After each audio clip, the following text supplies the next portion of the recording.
بسم الله الرحمن الرحيم. أدبك مع سنتي ولكن محمد رنتي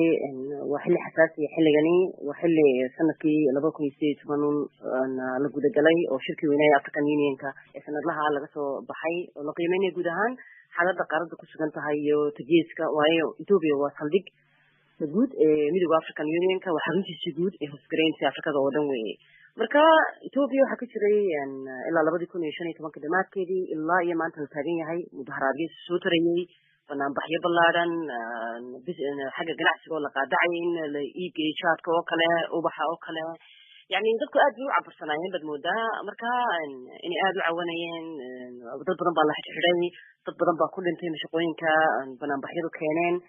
marka akhiiran waxa la soo gaaray waqtigii la sugayay qof wal oo caaqil ahaa ama caqli weyn lahaa ama Ethiopia mustaqbalkeeda fog eegi jiray wuxuu eegay in okay way dhacday waxaan oo dhan waa intii meel iska dambeysay oo ra'iisul wasaaraha noqday ra'iisul wasaare Haile Mariam Desalegn maxaa haddaba sababi kara in mudaharaadadani joogto u noqdaan ay socdaan waxaa jirtay Maxamed oo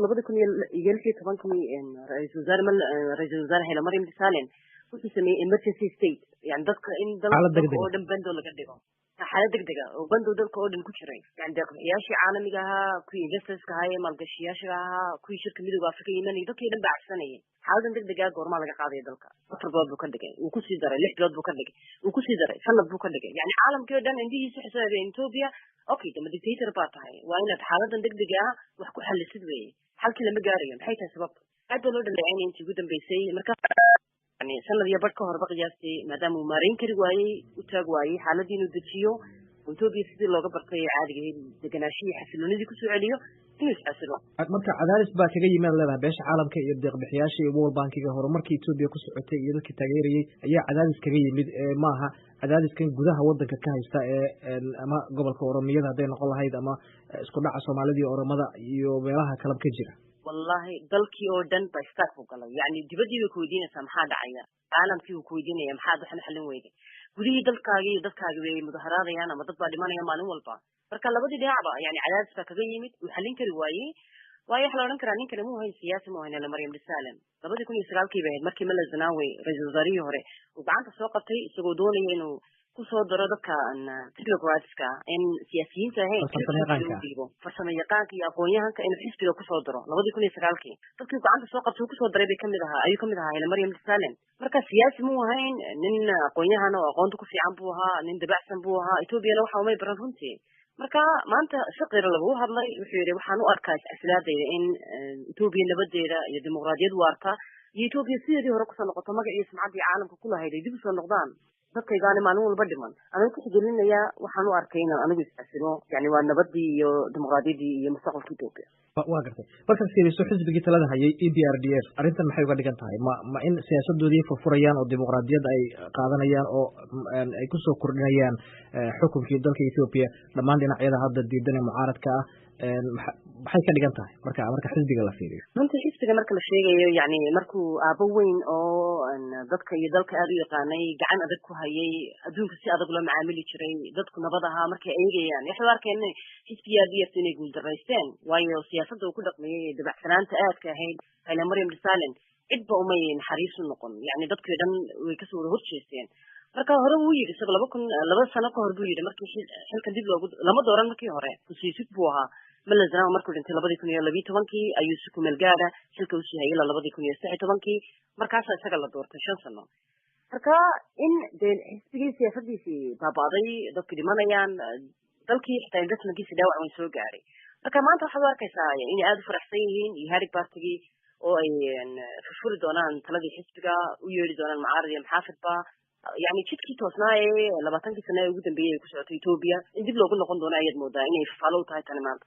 markaan fiirino xisbigan EPRDF inkastoo Desalegn uu ka tirsanaa oo xisbiga guud uu ka tirsanaa haddana waxa xisbigan uu ka kooban yahay sidaan ognahay isbahaysiyo isu tagay oo dhinacyada dalka Ethiopia gaar ahaan koonfurta marka yaa bedelaya loo malaynayaa runtii Ethiopia waxa yiraahdaa waa mystery country waa dal aan la fahmi karin waxa ka socda yani marka la eego waa taariikh guuna oo boqortooyo oo wax walba qarsoodi kusoo hirgaleen kusoo dhisnayd weeye ninka Haile Mariam Desalegn wuxuu kusoo jeedaa xisbiga dimuqraadka taas la yiraahdo dhinaca koonfurta weeyaan walayta dadka soo bareenkay kasoo jeedaan marka isbahaysigii EPRDF waa xisbigii weynaa ee oromada amxaarada soomaalida yani afarta cid waliba ay ku jirtay weeye marka de xisbiga EPRDF ku-xigeenkiisu waa Damaqa Mokonnen oo ku-xigeen u ah oo amxaarada kasoo jeeda gobolka amxaarada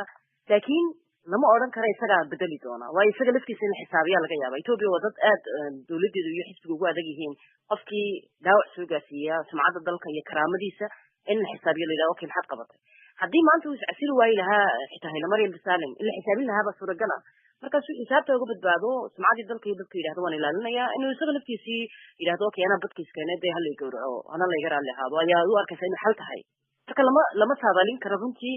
in ku-xigeenkiisa oo Damaqa Mokonnen ah oo dee qaadan doono jagadaas iyo in nin kale oo ka wanaagsan oo siyaasi rugcadaaya loo dhiibo jagadaas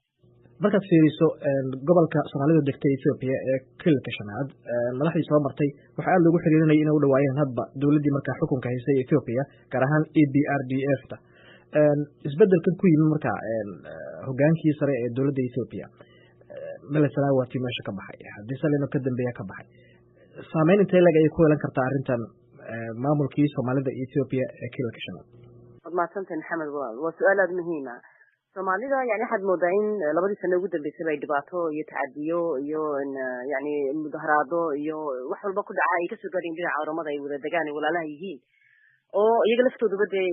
cabanayeen baa suuragal ah marka maanta caslaada Haile Mariam Desalegn waxay keeni doontaa reshuffle guud oo dawladda guud lagu sameeyo dalka oo dhan lagu sameeyo goboladiisa oo dhan Soomaalida oromada yani dadkiisa oo dhan inay ku kala bixi karaan baad moodaysaa yani rajada muuqanaysa marka kilka Soomaalida kale Cabdi Maxamed Cumar Ile baa ka madaxweyne firfircoon yani aad u bartay dadka iyo sidoo loo macaamil lahaa dadkiisa xisbigana aad ugu xidhnaayo saaxiib la ahaa Meles Zenawi marka waxaad moodaa taariikhdaas oo ka tusaale qaadanaya inaanay Ethiopia u gudsi doonin Haile Mariam Desalegn silaadiisa guud ahaanba gaar ahaan Soomaalidana waxaan odhan karaa waxay u tahay fursad qaaliya oo ay maanta ku cabiri karaan yani halkii doonayeen inay gaadhaan ay kula nabadoobi karaan walaalahooda ay wada dhasheen ay wada degaan iyo oromada oo kale